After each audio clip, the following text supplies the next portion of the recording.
Hello friends, good morning. Welcome to ask spoken English academy. मी आरती बाके एक नवीन video घेऊन तुमच्या समोर आली आहे. आज आपण दोन प्रिपोजिशन्स बघणार आहे. प्रिपोजिशन्स म्हणजे शब्दयोगी आहे. त्याच्यामध्ये फर्स्ट आहे आफ्टर आणि दुसरा आहे बिफोर. खूप वेळा बोलत असताना आपण यांचा वापर केलेला आहे. आपण फक्त स्पेसिफिकली त्याचा यूज बघणार आहे. आफ्टर आणि बिफोर हे दोन्ही सुद्धा काय विरुद्धार्थी शब्द आहेत. अगोदर आणि नंतर. आफ्टर म्हणजे काय च्या नंतर आणि बिफोर म्हणजे काय च्या अगोदर किंवा च्या पूर्वी. आता मी तर हे च्या लिहिलेलं आहे ना, तर हे नामासाठी वापरलेलं आहे. आणि प्रिपोजिशन हे मराठीमध्ये नामाच्या नंतर येतात आणि इंग्लिशमध्ये ते नामाच्या अगोदर येतात. आपण प्रिपोजिशनचे ऑलरेडी खूप सारे व्हिडिओ बघितलेले आहेत, तुम्ही ते बघू शकता. आज फक्त आपण दोनच प्रिपोजिशन बघणार आहे. कधी वापरलं जातं आफ्टर आणि बिफोर. ओके, वाक्यामध्ये ऑफकोर्स याचा वापर होणारच आहे. तर फर्स्ट आहे टाइम. टाइम सांगण्यासाठी याचा वापर केला जातो. कसल्या प्रकारे टाइम सांगू शकतात? घड्याळी वेळ सांगू शकता, कॅलेंडरवरचे जे काही अंक किंवा तुम्हाला जी नावं दिसणार आहेत मंथची किंवा इयरची ते सांगू शकता, डे सांगू शकता, मंथ सांगू शकता, इयर सांगू शकता, घड्याळामध्ये जे काही टाइम झालेला आहे ते सांगू शकता. म्हणजे आफ्टर जर घ्यायचं झालं तर after 6 o'clock, after Monday, after June, after 1995 हे झालं आफ्टर सोबत. तेच जर शब्द तुम्हाला बिफोर सोबत घ्यायचं तर सेम घेऊ शकता किंवा वेगळे, जसं before 9:30, before rainy season, before 6 months. हे सगळे रिलेटेड टू टाइम आहे. म्हणजे वेळ सांगण्यासाठी की 9:30च्या नंतर किंवा 9:30च्या अगोदर, 6 महिन्यानंतर किंवा 6 महिन्याच्या अगोदर, जुलैच्या अगोदर किंवा जुलैच्या नंतर, पावसाळ्या अगोदर किंवा पावसाळ्यानंतर, लग्ना अगोदर किंवा लग्नानंतर. आता लग्न जे आहे ती कशामध्ये गेलेलं आहे? इनडायरेक्टली एका ऍक्शन मध्ये गेलेली आहे. जसं आपण टाइम सांगू शकतो तसं एखादं ऍक्शन पण सांगू शकता. जसं क्लास नंतर. क्लास ही काय आहे? तिथे जाऊन तुम्ही शिकण्याची गोष्ट आहे. शिकल्यानंतर, जिम नंतर. जिम क्लास हे काय आहेत? प्लेस आहेत. पण प्लेस जरी ते सांगत असले तरी सुद्धा ते काय सांगतात? त्याच्यामध्ये कोणती तरी ऍक्शन झाली आहे आणि त्याच्यानंतर. After marriage. मॅरेज हे काय आहे? घटना आहे, ऍक्शन आहे. त्याच्यानंतर आफ्टर डान्स किंवा बिफोर डान्स, डान्सच्या नंतर. बिफोर सॉन्ग, गाण्याच्या अगोदर. बिफोर प्रमोशन, प्रमोशनच्या अगोदर. आफ्टर कोविड, कोविडच्या नंतर. म्हणजे सगळे जे शब्द आहेत ना एका पर्टिक्युलर टाइम नंतर किंवा पर्टिक्युलर ऍक्शन नंतर न वापरले जातात.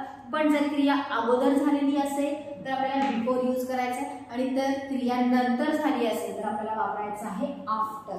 जसं की ए, बी आणि सी असं जर आपण लेटर्स दिले तर ए नंतर बी आहे, बी नंतर सी आहे असं म्हणू शकतो. तसंच सी च्या अगोदर बी आहे आणि बी च्या अगोदर ए आहे. म्हणजे घटनाक्रम सांगत असताना आपण ए नंतर बी झालं, बी नंतर सी झालं असं वापरू शकतो. आणि ते जर पूर्वी असेल तर सी च्या अगोदर बी आणि बी च्या अगोदर ए. जसं my mother goes to office after 10. 10 नंतर माझी मम्मी ऑफिसला जाते. 10च्या नंतर.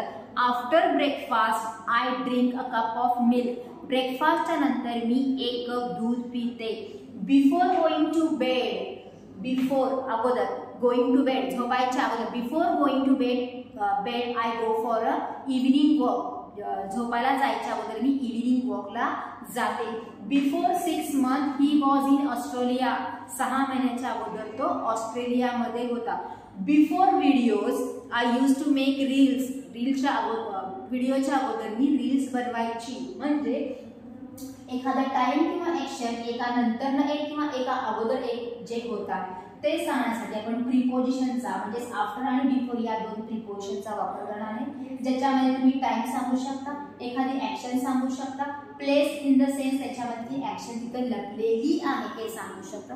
आपण काय करतो सेंटेन्सेस करत असताना बेसिकली वाक्यामध्ये वापर कुठं करायचा इथं चुकलं जातं. ऑलरेडी सांगितलेलं आहे बघा. इथं मराठीमध्ये तो नामाच्या नंतर येतो आणि ते जर इंग्लिशमध्ये असेल तर तो नामाच्या अगोदर येतो. फॉर एक्झाम्पल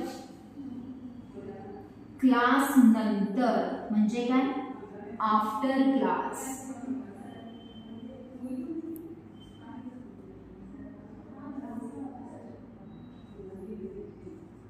लग्ना अगोदर, बिफोर मॅरेज. सेंटेन्सेस मध्ये चेंजेस तुम्हाला दिसत असतील. नंतर आणि अगोदर हे नामाच्या नंतर आलेले आहेत मराठीमध्ये आणि तेच इंग्लिशमध्ये मात्र नामाच्या अगोदर. एकदम इझी डिफरन्स आहे, खूपच सोपं आहे, फक्त आपण कन्फ्यूज करून घेत असतो.